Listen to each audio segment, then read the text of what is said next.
rain. It's going to be warm. We're going to take all 7 boys out and just do a mudslide. Why not? Right? That's probably something that you would agree with, you guys. Hey, after the past year we've all had, I dare say we need more positive moments this spring. I'm so happy to say that Melissa Jones with the Girls Positivity Club joins us. Hi. You're just a ray of sunshine yourself. I feel like the studio's so bright today between you and Tara. And all right, so we have had a tough last year. I start to think about it because it's been a year since it all started. Yes. How do we get more positive this spring?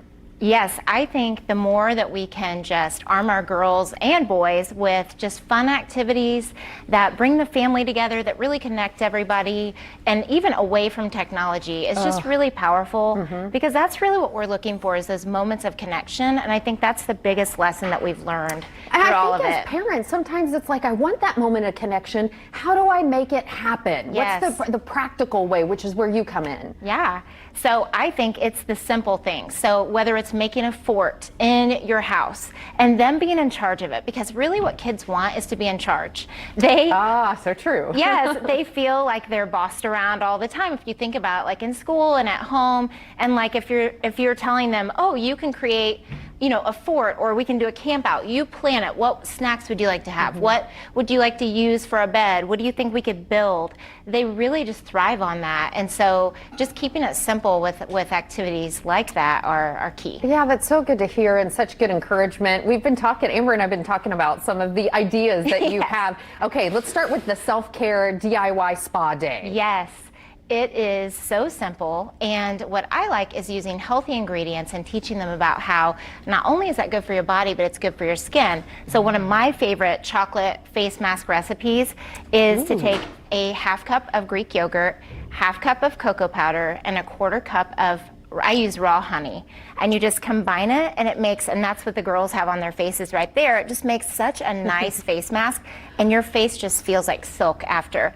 And then just a simple bubble bath, like light some candles. I mean, age appropriate, obviously, but even my son likes a bubble bath. Yes, mine does too. Yeah, they do, and they want the whole thing. They want like the dimmed lights, and they want maybe a candle, and they want maybe some spa music, and so something simple like that is giving each other, you know, that experience is just really key, and just such a good way to just have that moment of connection. And they're never going to forget it. I'm sure they like talk about it for weeks after that. Yes. Okay, DIY board games. Yes. What kind do you guys create? So really, if you think of a game that your child really loves to play, so whether it's Monopoly, or if it's a card game, or whether it's Sorry or anything, really what they do is they adapt, and they come up with a theme, they come up with their own rules. Again, that's when they are kind of feeling in charge of making the rules.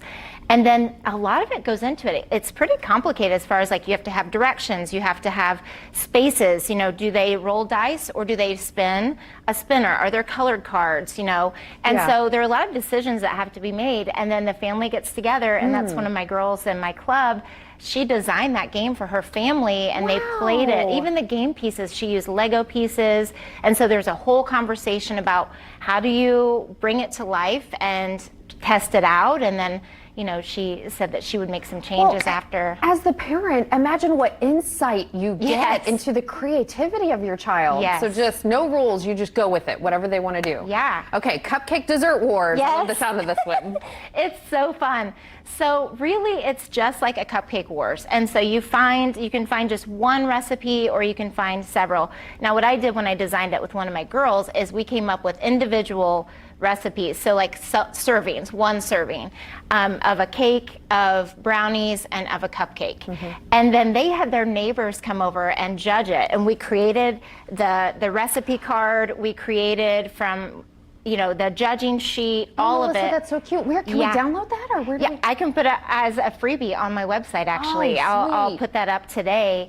And yeah, so they basically had their other family members, and she and her mom did the dessert war together, and then the neighbors ranked it and rated it, and they decided it was the best one. Everybody involved. Okay, quickly, camp out, because this might be my favorite one that you have listed for us. Yes, so really pitching a tent. And as old school as that sounds, you don't have to go to a park. You don't, although parks are gorgeous and it's so healing. Just to do it in your backyard, and same as what I mentioned before, just them being in charge and helping make those decisions. It's just so fun. That's in right. Such a classic well, you way. offer so much for us. Remind me where we can get more of you. Yes, girlspositivityclub.org and Girls Positivity Club on all social. Thank you, Melissa. Thank you. Amber, I had been praying about bonding experience with my kids. She is the answer. Yes, she is.